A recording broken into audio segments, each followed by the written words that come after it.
Since the dawn of time, man has been curious. And for almost as long, the Vibes Broadcast Network has sought the truth. Investigate, discuss, explore. Okay, maybe in other episodes, but this one is just listen to the vibes. The views and opinions of our guests may not necessarily reflect those of the host or the Vibes Broadcast Network. Listener discretion is advised. Welcome, everyone, to another episode of Listen to the Vibes. And I have here Mr. Don Hahn. He does magic, and he also talks a little bit about history on his YouTube channel. He had reached out to me on Instagram.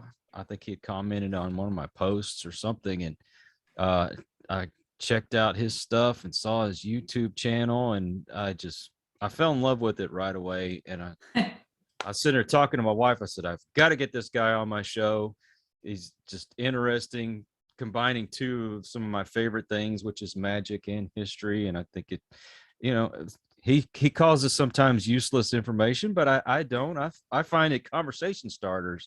But we're going to learn about him, learn about what he does, and have a great conversation. So, Mr. Hahn, tell us about you.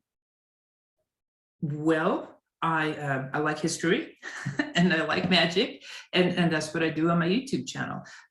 When I was, my dad is a really big instrumental part of that when I was 5 or 6. And my dad was a hobbyist, so he would always do these sleight of hand shenanigans like all the time. It was great, and that got me hooked. And I used to watch the David Copperfield specials every spring, and I'm really obsessive about certain things. And I was even worse as a kid. So every week after about Christmas, until usually it happened around April when his yearly special would be on TV, my parents would get I'm old enough to have the old TV guides as a kid, so I'd look through every single week, and those are the two big things that got me hooked in magic. And my parents, both of them, are really into history, and my dad usually had a bunch of history books that he let me read even when I was really young, so that kind of got me started in that. Oh, cool. So where are you from? Sacramento, California. Oh, okay. So you still live there? No, we lived there until I was 25. Then my goddess, 2 kids, and we moved to Las Vegas for about 16 years. And then we moved here to Kansas about almost 5 years ago. Oh, okay. Well, so what made you decide that you were going to make a YouTube channel and then plus add those things together? When I was in Vegas, I really got a huge amount of practice with performing, a close-up and stand-up magic and stuff, like at banquet rooms a lot. And it was already kind of there, but I never really made the full-on combination until I did the YouTube channel. I think people can find history kind of boring because it's a very cerebral type of thing. Who wants to remember all these dates and numbers?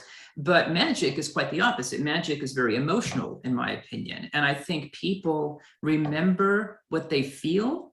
And so by combining the two, I really wanted to make history memorable. And so that's why I combined history and magic together.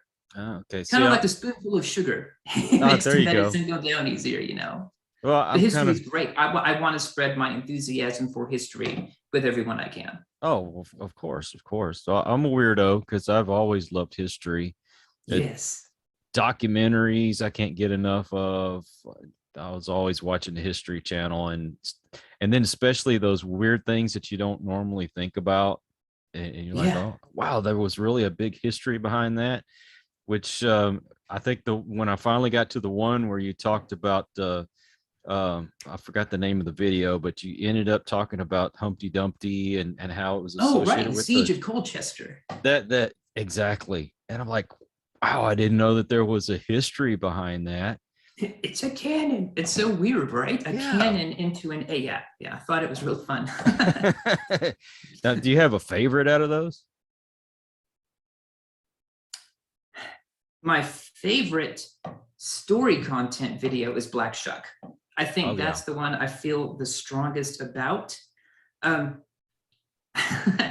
I look back on the back shot, and it's not like I have a huge amount of videos. I mean, I'm just going to get in traction, get my feet wet, But I already look back at the Black Shuck video, and I love the direction it went with the story and what I was trying to convey, but I would already do it differently now.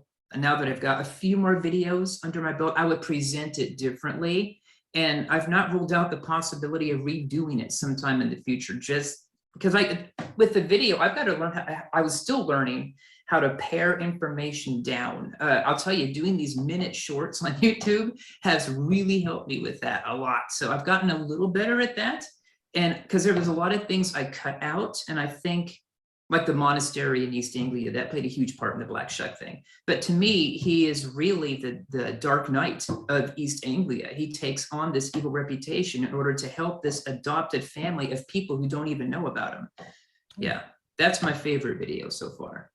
Yeah, well, you know, when it comes to YouTube and then even doing podcasts in general, you kind of live and you learn, because I can't tell you, there's been so many videos I'm going, God, why didn't I add this? Or I've gone back and tweaked a few things and added things here and there.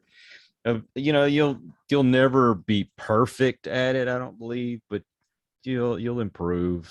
I actually enjoy them. I mean, you look like you've been doing it a long time, as far as I'm concerned. So thank you very much. It's very nice.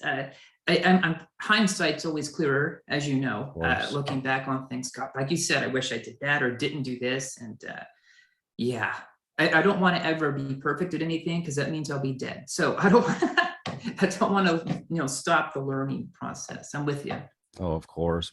Do you get any requests as far as history or magic goes? I don't think I've reached that point on the channel yet where people send in a lot of requests for me to do.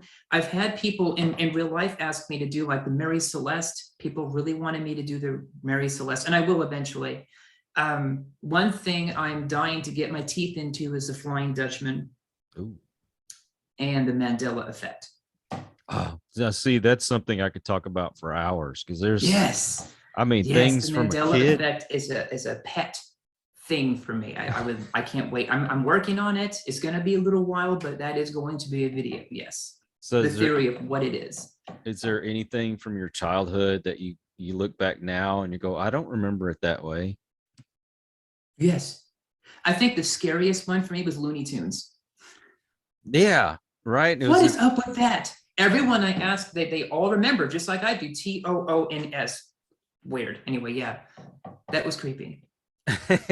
Well, I can't even tell you how many of those that we've looked back on and go, oh, I don't remember that way. I mean, what, Berenstain Bears? Yes, Fruit of the Loom. Yeah. Yeah.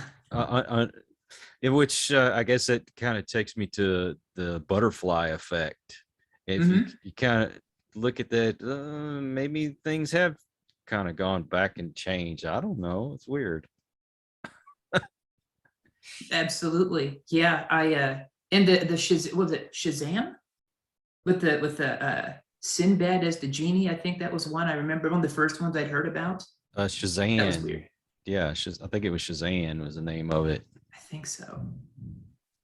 It's just a weird concept. And I'm not sure if I believe the whole parallel universe popping in it. I don't know, but it's the footprints that the Mandela effect itself has left in popular culture is kind of hard to deny. The reasons open for debate, but it's a weird thing that so many people so distinctly remember such different things of what actually seems to be real. It's a weird thing. I like weird things. Hey, I thought all of us did. It's just my opinion.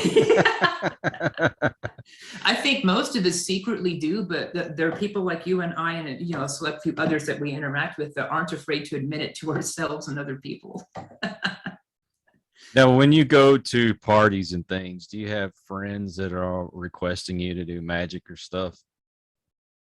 Yeah, I don't go to a lot of parties. I'm not a huge socialite, but really? Like when I go to work and they find out I'm a magician, I get that a lot, which is great. Yeah. Unless I'm trying to work. Yeah. I get those comedians that'll come on the show and they'll say, yeah, as soon as they find out I'm a comedian, make me laugh, tell me a joke. Yeah. Like you're on. Yeah, it's a thing. It is a thing. Well, I normally don't ask people to do those kind of things on my show. But in this case, I would love to see some magic. So at any point that you feel like you want to do a trick, please do so. Oh yeah. Did you want to see one now? Sure. Love that. Okay. I did this because you said you really liked the Humpty Dumpty video, and that was a card effect. So I figured I'd do a card trick. Yeah. Okay. Let's see. It's funny we do card tricks though. A lot of people, whenever I do card magic, I usually get a lot of people understandably thinking I use special cards. And in this case, it's true. This is a very special, very small stack of cards. We're going to get back to that in just a minute. In fact, I will guard it with the card box. I'm going to have you select a card. This isn't one of those pick a card trick kind of things exactly, but I need one for you to remember. Now, since you can't reach out through here and pick a card, I'm going to have you please think of a word. Don't tell me what it is. Make it like a 1 or 2 syllable word, because the shorter it is, the more potent the magic word is. Let me know when you have one. Make sure it means something to you, though, please, Mr. Oh, okay. Okay. Let me think of something. Yeah. Okay. Can it be a name? It can be a name. Okay. I've got it in mind then. You got it? I'm going to go through the corner of these cards like I'm going through a book. And whenever you want me to stop moving my thumb, you say whatever word you're thinking of out loud, and we'll stop, and that'll be the card to remember. Okay? Okay. So I just say the word out loud as soon as I see it. Exactly. Okay. Just say your word whenever it feels right. Okay. Try it again. I'll go slower. Say it whenever you like. Zappa. What is it? Zappa. Zappa. Nice, nice. I'm not going to look. Let's see. Put this one. Can you see it? Yes, I can. I see it. Can you see what it is? Yes, sir, I can. All right, I'm going to put it face down here. Here we go. Now, I don't know what the card is yet, but the cards do. It's like a tight family. They're going to tell me which one of these guys is missing. And they're going to do it by giving me these weird clues, or by feeling the face of the cards. This one, for example, tells me that your card is rectangular. Off to a good start, right? Okay, let me see. Okay, this one tells me it's a red card, so I know it's a heart or a diamond. Let's see. No. Okay. This one tells me that it is a heart. Okay. Don't acknowledge we are in it yet. We'll see.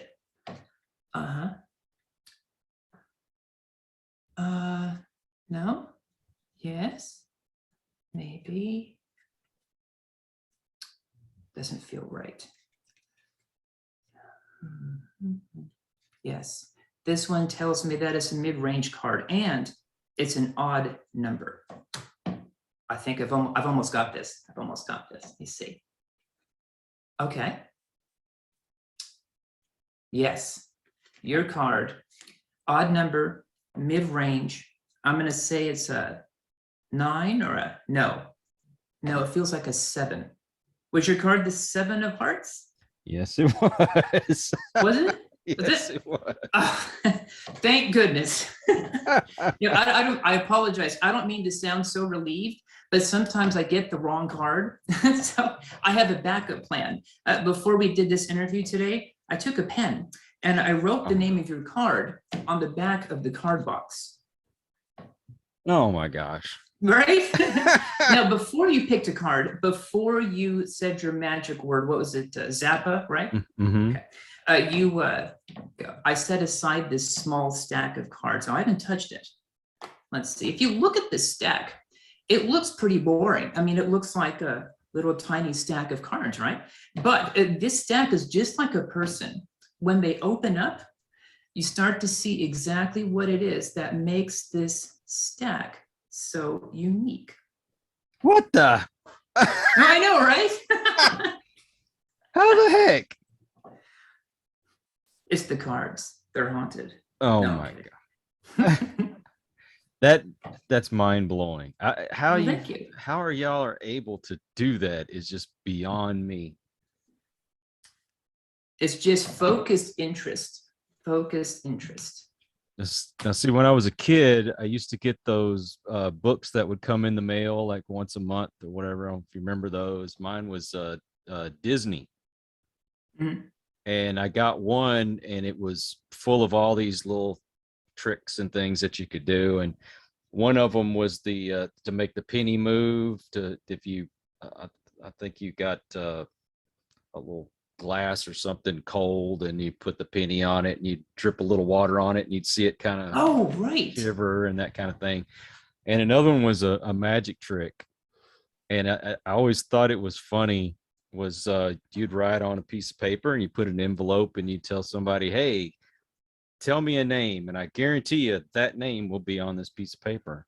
And so they'd randomly, like John or something like that. And I said, can you believe I've got that name on this piece of paper? And they're going, no way. And you open it up and it says that name on it. Right. Selective truth telling. I love selective truth telling.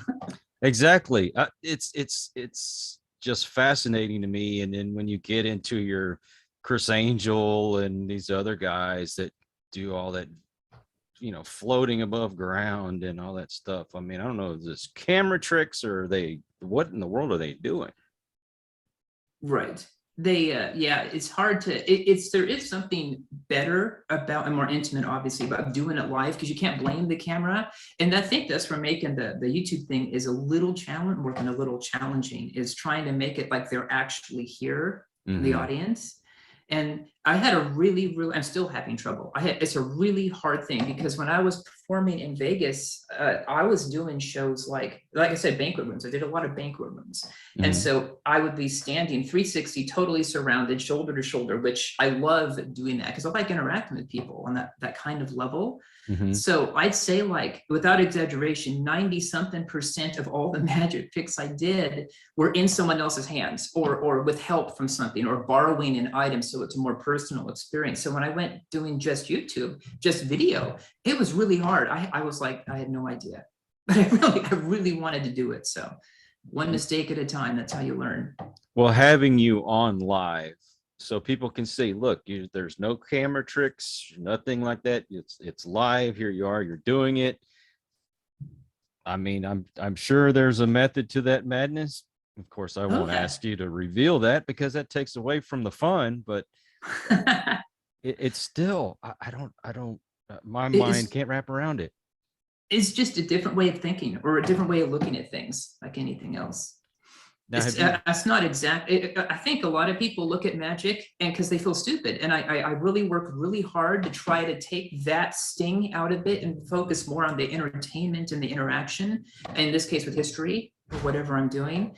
But a lot of people get turned off because I see a lot of magicians just doing the magic for the sake of, look at me, how cool I am. Although they're becoming more and more magicians, I'm noticing, that really try to put more of themselves into the magic, like an extension of your personality type of thing, like a writer would do, or a comedian, like you suggested earlier, or a podcaster like you, because I saw your video that was extremely personal, and that's putting you into the audience. And I think that's awesome. That's what I try to do. Well, to me, to find out how the trick was done, that takes away from the fun of it. Takes the mystery out of it. Didn't really care for that guy that would come on television, the guy with the mask that would show how all these tricks were done. Like, come on, man, let's have something to, fun to believe in. Don't take away from that. It's entertainment. It is entertainment. And I think I try not to hold a grudge with him. Because he's doing his thing. That's cool. However, and here's something amusing, just my own personal amusing thing. I didn't have a huge problem with him because at the time when he was doing the Fox specials as the masked magician, there were so many magicians. They were giving him death threats. I mean, this was bad. Magicians were just flying off the handle. And I thought it was a little, I don't want to say silly, because I see where they're coming from as far as not liking it. But the stuff that the man exposed, are things that most magicians don't do anymore because it's so outdated. There are much better methods and more effective methods, and several other methods that you can do for the same trick. In my opinion, it kind of made magicians have to raise the bar just a little of their performance, myself included, because now the public is a little more educated on that just by watching those shows. But in my opinion, also, it wasn't enough to warrant freaking out over it. I mean, the guy's doing his thing. And quite frankly, he could have been a lot worse, as far as what he was exposing. Well, I try to let bygones go. Yeah, true. I've just been one of those that I don't think I ever want to know if there's really a Bigfoot or not. I like the idea of it. And, when you get, sometimes you don't always like the answers that you get, if that makes sense. That is true. Yes. Some fun, kind of like when you find out Santa Claus isn't real, that how disappointing that is. As a 9-year-old kid, that was devastating. Right, absolutely. The fun was in believing. Now I've noticed you don't seem to be emulating anybody else. You're your own person, and when you've got your own little niche there, and I appreciate that. But is there someone in particular that you've kind of that like, that's my hero, or that's the person I want to strive to be? I want to be myself, but I want to be like them. Right. I'd say my favorite magician is David Copperfield. Okay. And his magic was always good, but he's a storyteller, quite frankly. And that's what I really try to emulate, but like you said, with my own thing, do it my own way. My dad, his strength is storytelling. Like when he did the magic things, like the Boy Scout meetings or whatever, his strength wasn't as much the magic. He did that great, but this guy, he could tell such good ghost stories. One time we were on a camp out and he made a kid pee his pants. Oh no. And I remember feeling bad because the kid was so nice, but my dad, it was great. It was great fun. He is a good, I think when I'm telling stories here, I'm really trying to emulate as good as he can, telling his ghost stories. But he also told like weird historical things too. So I probably get that from him. Well, do you remember Hee Haw? Who is it? That's the show Hee Haw. Oh, yes. I was young with that one. Yeah, I remembered that one. Okay, you remember the barber that was on the show, the guy with the mustache, and he was always telling stories? I don't. It's been way too many, literally decades since I've seen that one. I remember like it's yesterday, but I'm an old fart. But I always wanted to tell stories like he did, because he had a certain flow about it, and you some of them you almost could believe. So for you to be able to tell stories and do magic at the same time, I find that fascinating as well. I mean, just to be able to tell stories myself, I've pretty much conquered it, but I have a bit of a stuttering problem. Okay. But for the most part, I've overcome it. I still will, everything gets jumbled up in your head, and you want to say everything that's in your head at the same time. That's the only way to explain it. But to perfect something like that, I had no idea. Talking with you now and watching the videos I saw, I had no idea you had a stuttering problem before. That's awesome. Meaning not that you have it, but that you can't tell. Well, I appreciate that. It's taken a lot of work. I never really spoke out about that, or spoke up about that. I don't know. It didn't seem like it was that big a deal to me, but I try to get everything out that I can. People can, if you focus enough, you can do whatever you want. Absolutely. Exactly. You're going to find this kind of funny, I imagine. One of you mentioned before you wanted to have that flow and make people believe the stories like the barber did. That's another reason I think I use history, because I can't lie. It's a weird, I don't know, I can try, but you can ask anyone, my family, I cannot lie convincingly to save my life. So as a magician, that poses interesting problems. So I have no problems of letting people assume, as long as it's for entertainment. But that's why history is such a good thing, because it almost writes the script for me as far as what I'm talking about. So I don't have to lie. I just focus on telling the truth about history, Makes it easier. Where do you get most of your historical facts from? Old books. I collect books? old books on weird history. Oh, yeah. One of my favorite some things. of it's online, What's that? Some of my favorite things are books. I think it's a lost art form, if you ask me. Absolutely. And a lot of the stuff you find in old books, you still can't find online, which is kind of fun. If you're using it as a unique point of interest, if you get things people can't look up sometimes, or can look up part of it, but not really, that makes it even better, I think. Yeah. Well, and then to come up with these really off the wall ones that most people don't think about. That brings another interest to it. It's not, you're not getting the same old, well, this is what happened during the Revolutionary War. This is what happened in World War One. This is what happened in World War II. This is what happened in Vietnam. You've coming up with stuff that I would have never even thought of before. And I'm like, wow, I'm glad I know that. Yes.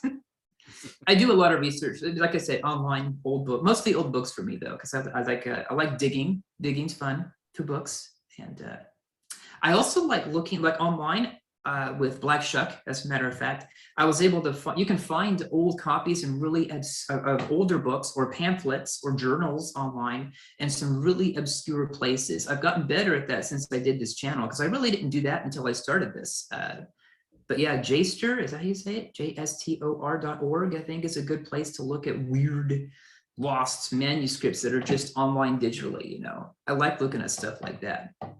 Okay. Well, I'll tell you what, if I ever think of anything, I'm definitely going to shoot you a message. So yeah, I could say, hey, that I asked him about that. Mm-hmm. Yeah, you did. And I'll let everyone know that you're the one who suggested it too. That'd be awesome. Well, I'm sucking up as much as I can because I'm a big fan. Oh, thank you. And I'm glad you like it. When I started this, okay, first off, if you couldn't tell when you and I first got on here, I have no idea what I'm doing with technology. None whatsoever. So like I said, this is my very first Zoom call ever. It's my very first interview, so I'm kind of stumbling through. But when I started the YouTube thing, the only experience I had, like I said before, was interaction with real people and magic and history. But as far as anything online goes, I wailing my arms in the dark. I just bumping into things and hoping I don't fall down somewhere, but it's a slower process than most, I would imagine. My gift is not technology. That's my goddess, is my wife, and my dad, actually. They're both amazing when it comes to technology. I am not.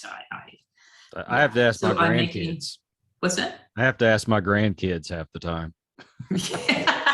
Well, they're growing up with this stuff. So yeah, I have my kids, especially my youngest. He's always giving me advice on, like, we work at the Home Depot. And so him and I both. And so we're walking up there, walking back, and he's always giving me cool info because I'm always asking him weird questions. Well, to me, they're weird questions, but to him, it's like, oh yeah, you just do that.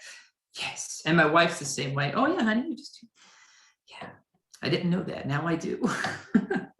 Well, I encourage anybody that's watching this or they're listening to this, and I'm sorry if you're getting the audio portion of it and you missed the whole card trick that was pretty freaking amazing. But oh, thank you very much. Anyone out there that's listening to it or watching this, I'm encouraging you to go to this guy's YouTube page and check it out. You're going to learn some facts that you didn't know before. You get to see some cool magic. And you could see a passion that this guy brings. If that doesn't attract you to it, I don't know what else will. Tell us again the name of it. In the Margins. In the Margins. So I will put those links up in our description so people can go to it and check it out. And then plus your social media, mostly Instagram, right? Yeah. Okay. What does the future hold for Mr. Hahn? I don't know. I know this is something I'm not letting go of. I'm just going to keep pushing forward and trying to get better at it, but I want to see how far I can take this magic history thing on YouTube. I'm really enjoying the process.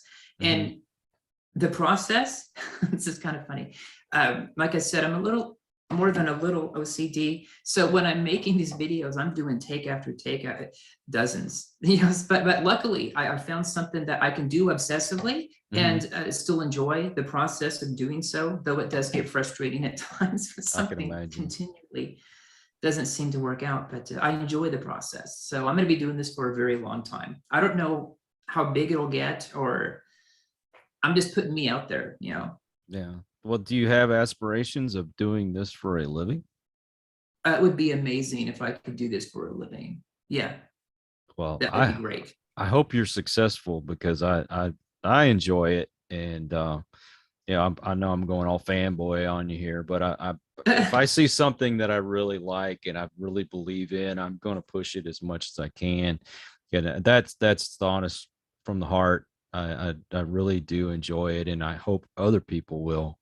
So any That's very chance nice, I Mr. Kyle. Thank you. thank you. I'm going to promote it as much as I can, and I'm gonna leave an invitation open that anytime you ever want to come back to the show, please do Awesome. so. Reach Yeah, out I'd to love me. to. Your videos, as soon as you get a new video up, I want to put the link to it in some of my Oh, social okay, media. cool. That's Um, awesome. Thank you.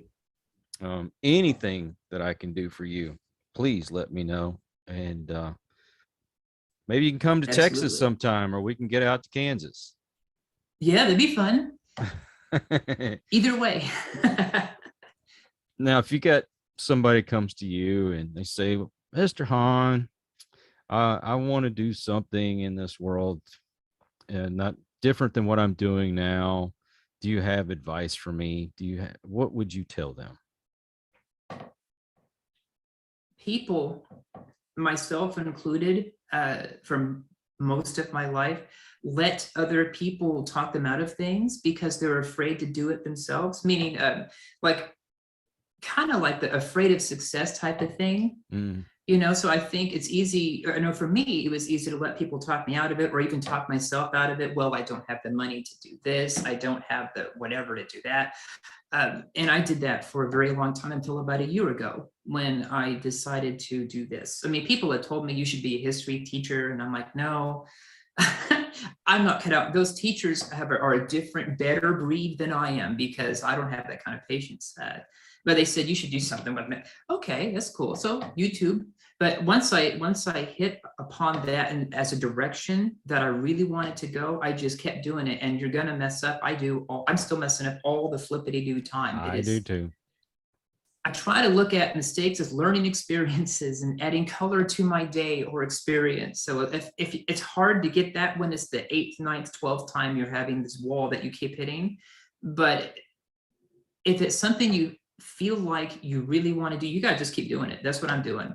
I'm bumping into all kinds of obstacles and I'm just bouncing back and forth. And I think nothing more than pure intent keeps me going the right direction after a while. So just be tenacious.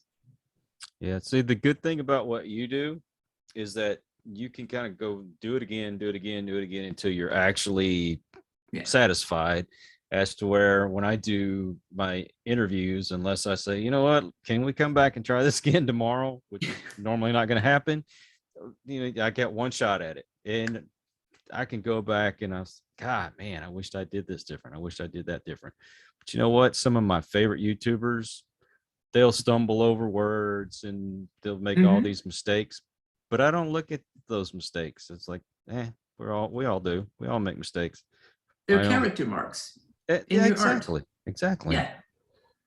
Which, I have nerve damage. And so I used to draw and paint all the time. Oh, cool. I don't draw as much anymore because my hands shake so bad. And my wife is like, why don't you keep doing your art? I'm like, because I keep screwing up. I hate what I do. And she goes, but those imperfections are what makes it so beautiful. Well, doggone it, where's my paintbrush now? That's a good point. Having people to support you in that is good. I have that as well with my wife, especially. It's a huge help having a supportive person or people to do that for you. My parents, ever kids, I've got a lot of support in that. So when I did decide to do this, that really helped as well. My wife has been my biggest support. Nice. When I have a cousin and I love him dearly. I do. But when I first decided I wanted to move up to Austin, I got it's so expensive up there and you don't know anybody and this and that and this, that, and the other. So I said, you know what? I'm going to do it anyway. Best decision I ever made. Guess what? It's not much different than what it is in Houston. It really isn't. Oh, okay. The only thing different is the property taxes are higher, but I rent, so I ain't got to worry about that. Or I want to I want to try doing this job or doing this. It's always, well, you're already with the city and you can get a good retirement and everything. Yeah, that's true, but I'm not happy. So Yeah, and that's a big thing. retirement was the best thing I ever did, honestly. And So do you do this full-time only? yes, this is Good for you. That is so awesome. This is what I want my career to be. And I'm not tooting my own horn here, so please don't anybody take it this way. I just want people to know, don't let things get in your way. I retired because I have a degenerative disease in my spine, and 3 surgeries later, although I'm walking now and not in my wheelchair anymore, I still have a lot of nerve damage and things like that, and I still have my days where it's difficult to get around. And yes, I'm on disability, but I didn't want that to be my career move, if that makes sense. I still want to be independent, make my own money. It feels better making my own money, which is why I'm trying to make this a success. So I encourage anyone, don't wait until something debilitating happens to change your life. Okay. And you know what? There is time in the day if you just look for it. You don't have to just go right out and quit your job or retire to start something. Right. Put away the television remote for a while. Don't sit down and watch TV until it's time to go to bed. Don't spend your time drinking at the bar. Do something you enjoy doing. I mean, look, Mr. Hahn here is taking 2 things, history and magic, and he's doing YouTube videos. I know what it takes to do YouTube videos. I know what it's like to do all the editing and everything else that goes into it. It's not a 15-minute process. I guarantee you. That's another thing that where my wife really shines, among many other things, is she shares me with YouTube because before, why it took me so long to get started, I was working 2 jobs. So I only had 1 day off a week, unless it was a holiday, then I had nothing. So that 1 day off, I'm not going to not spend it with my family because I don't get to see them. Of course. And so now that I'm working this job, I actually get 2 days off a week. So now I get 1 day off mostly, or part of 1 day off anyway, to do the YouTube thing, videos, and then the other I spend with my wife and family. So having her support to be willing to let me do that, even though it's not my job, is super awesome. I'm very blessed to have her. Yeah, it's good when you have somebody kind of pushing you behind the scenes saying, come on, go for it. Without that support, you'd give up in a heartbeat. I guarantee you. Absolutely true. Well, I'll tell you what, I hope to see more of you in the future, and I hope I can get you back on my show in the future. Oh yeah. I don't know if you ever thought about this, but the corporate world loves stuff like that. They're always looking for people that can bring some little special to their meetings and things, and you can maybe even incorporate the history of the company while you're doing your magic or something. Oh, absolutely. Yeah. So hey, look into it. Yeah, might be something fun to do. But I appreciate your time, and I absolutely. know you probably Thank you for having me on here. Oh, anytime, man. Honestly, anytime. Come back and share anything that you have going on in the future with me. I told you before, I really want to promote it. And do you have anything parting you'd like to say to everyone? Nothing comes to mind exactly, except how cool you are. But other than that. Oh, thanks. I have a fan now. I think I'm working on my next 2 videos currently, kind of at the same time. So hopefully those will be out fairly soon. I don't know what date yet, but I'm looking forward to them. Well, we are too.